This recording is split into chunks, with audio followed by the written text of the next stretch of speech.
नमस्कार दोस्तों, आज की इस सैड स्टोरी इन हिंदी में हम कल्पना की दर्द कहानी बताने वाले हैं। कभी कभी अपनों के लिए अच्छा सोचना कब बुरा बन जाता है हमें पता भी नहीं चलता। कल्पना के साथ भी कुछ ऐसा ही हुआ। तो आइए अब जानते हैं कि क्या है कल्पना की दर्द भरी कहानी। कल्पना एक मध्य वर्गीय परिवार से थी जिसने अपनी स्नातक की पढ़ाई पूरी कर ली थी और अब वो अपने घर पर ही छोटे बच्चों को ट्यूशन पढ़ाती थी। कल्पना का रंग गोरा था और वह देखने में बिल्कुल गुड़िया की तरह थी। कल्पना के माता पिता उसकी शादी के लिए एक अच्छे लड़के की तलाश कर रहे थे। तभी कल्पना के मामा एक लड़के के बारे में बताते हैं। वो कहते हैं कि लड़के का नाम राहुल है, वह किसी कंपनी में मैनेजर के पद पर है और महीने के 70,000 कमाता है। कल्पना के माता पिता ने लड़के की फ़ोटो देखी तो उन्हें लड़का पसंद आ गया।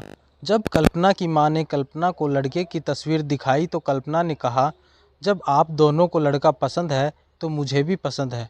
अब लड़का और लड़की वालों के परिवार ने मिलकर शादी की तारीख तय कर दी। कल्पना के माता पिता बहुत खुश थे कि उनकी बेटी की शादी एक अच्छे घर में हो रही है। पूरे धूमधाम से कल्पना की शादी हो गई। अब कल्पना अपने बचपन के घर को छोड़कर एक नए घर में चली जाएगी। कुछ दिन तो कल्पना को अपने माता पिता और अपने घर की बहुत याद आई। कल्पना की शादी के अब महीने बीत गए थे। अब उसके पति राहुल पहले जैसा व्यवहार कल्पना के साथ करता था। कल्पना से वो चिड़ा चिड़ा सा रहता था। राहुल अब न पहले जैसा कल्पना को प्यार करता और न ही उसकी बातों को मानता। कल्पना को समझ नहीं आ रहा था कि वो क्या करे। वो बस रोकर अपने दर्द को कम करने की कोशिश करती। एक दिन कल्पना को पता चला कि राहुल सिगरेट पीने के बहाने छत पे जाता है और किसी लड़की से बात करता है।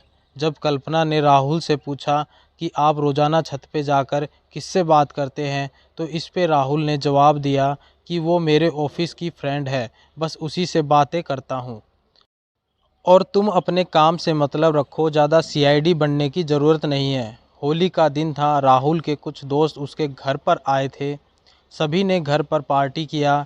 उस दिन राहुल का एक दोस्त थोड़ा ज़्यादा ड्रिंक कर लिया था और उसने नशे में कल्पना के सामने जाकर कहा, भाभी आप इतनी प्यारी हैं और मासूम हो, फिर भी राहुल भाई दिन भर उस घमंडी नेहा से बातें करते रहते हैं। लगता है कि आप राहुल भाई का सही से ख्याल नहीं रखते। ये सुनकर कल्पना का शक अब हकीकत बन चुका था।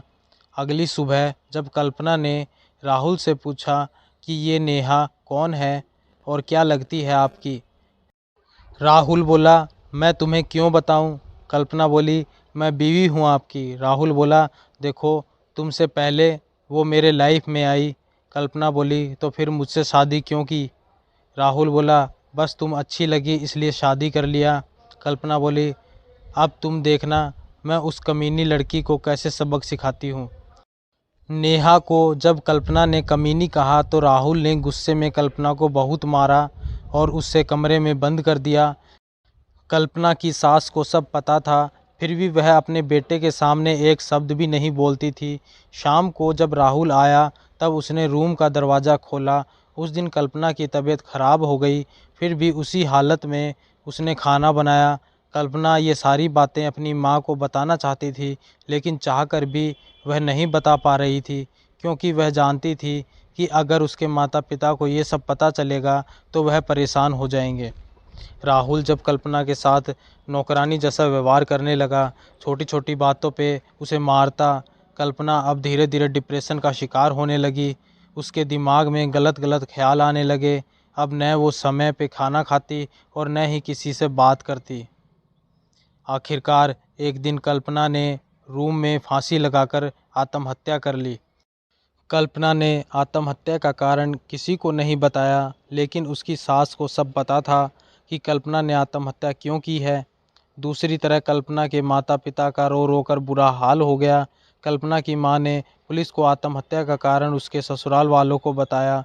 पुलिस राहुल और उसके माता पिता को ले गई, लेकिन पैसों के दम पर कुछ ही दिनों में राहुल और उसके माता पिता जेल से छूट गए।